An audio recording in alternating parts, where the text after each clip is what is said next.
بسم اللہ الرحمن الرحیم۔ محترم ناظرین، ام المؤمنین حضرت خدیجۃ الکبریٰ رضی اللہ تعالی عنہا کی نماز جنازہ کیوں نہیں پڑھائی گئی تھی؟ حضرت خدیجۃ الکبریٰ رضی اللہ تعالی عنہا کی وفات کے دن رمضان ہونے کے باوجود کسی نے روزہ کیوں نہیں رکھا تھا؟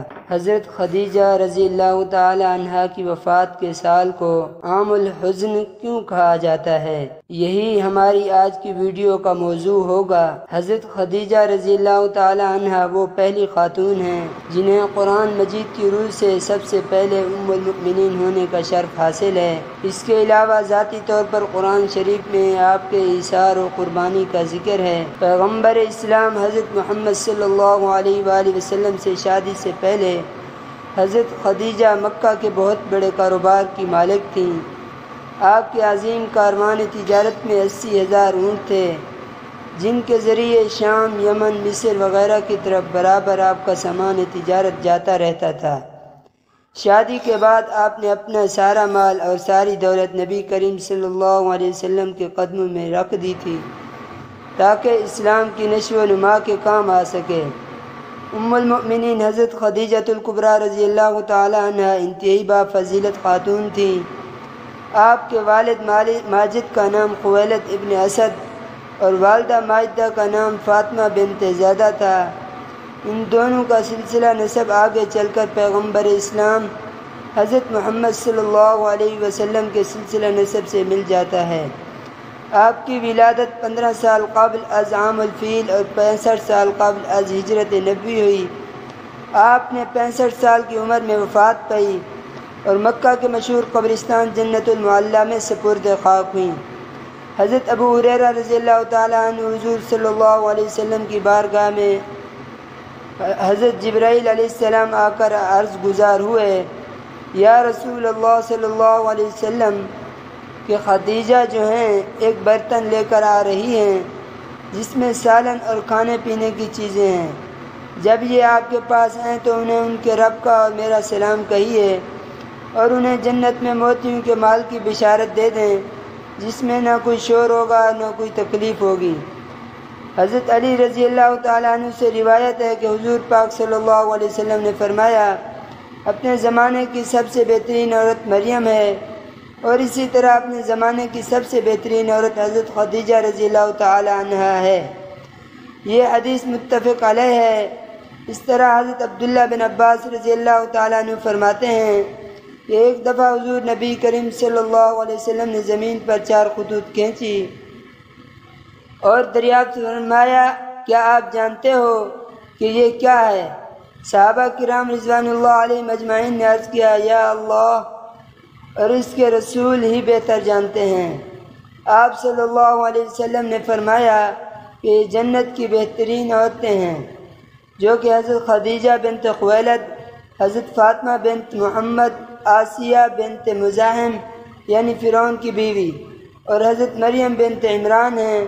10 رمضان المبارک ام المؤمنین حضرت خدیجہ کا یوم وفات ہے۔ حضرت خدیجہ رضی اللہ تعالی عنہ حضور صلی اللہ علیہ وسلم کی پہلی بیوی تھیں۔ حضور صلی اللہ علیہ وسلم کی حضرت خدیجہ کے ساتھ محبت کا یہ عالم تھا کہ ان کی زندگی میں حضور پاک صلی اللہ علیہ وسلم نے دوسرا کوئی نکاح نہیں فرمایا۔ حضور پاک صلی اللہ علیہ وسلم حضرت خدیجہ کے بارے میں فرماتے ہیں کہ ان سے بہتر مجھے کوئی بیوی نہیں ملی، کیونکہ انہوں نے ایمان لا کر اس وقت میرا ساتھ دیا جب کفار نے مجھ پر ظلم و ستم ڈھا رکھے تھے۔ انہوں نے اس وقت میری مدد کی جب دوسروں نے مجھے اس سے محروم کر رکھا تھا۔ اس کے علاوہ ان سے مجھے اللہ نے اولاد عطا فرمائی۔ حضرت خدیجہ کے ساتھ حضور پاک صلی اللہ علیہ وسلم کی بے پناہ محبت تھی، لیکن کیا آپ کے علم میں ہے کہ حضرت خدیجہ رضی اللہ تعالیٰ عنہ کی نماز جنازہ نہیں پڑھائی گئی تھی، کیونکہ اس وقت نماز جنازہ سمیت 5 وقت کی نماز فرض ہی نہیں ہوئی تھی۔ بالکل اسی طرح رمضان کا مہینہ ہونے کے باوجود کوئی شخص روزے سے بھی نہ تھا، کیونکہ اس وقت روزے بھی فرض نہیں ہوئے تھے۔ اسی سال رسول پاک صلی اللہ علیہ وسلم کے محبوب چچا جناب ابو طالب اس دنیا سے پردہ فرما گئے اور 2 عظیم صدموں نے حضور پاک صلی اللہ علیہ وسلم کو بہت غم زدہ کر دیا۔ اس لیے اس سال کو عام الحزن یعنی غم کا سال کہا جاتا ہے۔ حضرت خدیجہ کی وفات مدینہ کی ہجرت اور نماز فرض ہونے سے قبل 80 سال ہوئی۔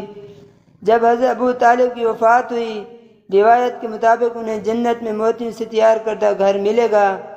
حضرت محمد صلی اللہ علیہ وسلم خود ان کی قبر میں اترے اور اپنی سب سے بڑی غم گسار کو دائمی اجل کے سپرد کیا۔ پیارے نبی کی حضرت خدیجہ رضی اللہ تعالیٰ عنہ سے 6 اولادیں پیدا ہوئیں۔ وہ 2 تو بچپن میں انتقال کر گئے اور 4 صاحبزادیاں پیدا ہوئیں۔ حضور پاک صلی اللہ علیہ وسلم کے سب سے بڑے بیٹے تھے حضرت زینب بنت محمد، حضور صلی اللہ علیہ وسلم کے سب سے بڑی صاحبزادی تھی۔ ان کے بعد حضرت عبداللہ بن محمد پیدا ہوئے جنہوں نے بہت کم عمر پائی، کیونکہ زمانہ نبوت میں پیدا ہوئے تھے اس لیے طیب و طاہر کے لقب سے مشہور ہوئے۔ ان کے بعد حضرت رقیہ بنت محمد، ان کے بعد حضرت ام کلثوم بنت محمد اور آخر میں سیدہ فاطمہ رضی اللہ تعالی عنہ کی پیدائش ہوئی۔ ان سب کی پیدائش میں 1 سال کا فرق تھا۔ حضرت خدیجہ رضی اللہ تعالی عنہ اپنی اولاد کو بہت چاہتی تھیں کیونکہ آپ مالی لحاظ سے بہت مضبوط تھیں، اس لیے عقبہ کی لونڈی سلمہ کو بچوں کی پرورش میں مقرر فرمایا تھا۔ وہ ان کو کھلاتی اور دودھ پلاتی تھی۔ اللہ پاک سے دعا ہے کہ وہ ان کی قبر پر کروڑوں رحمتیں نازل فرمائیں، آمین۔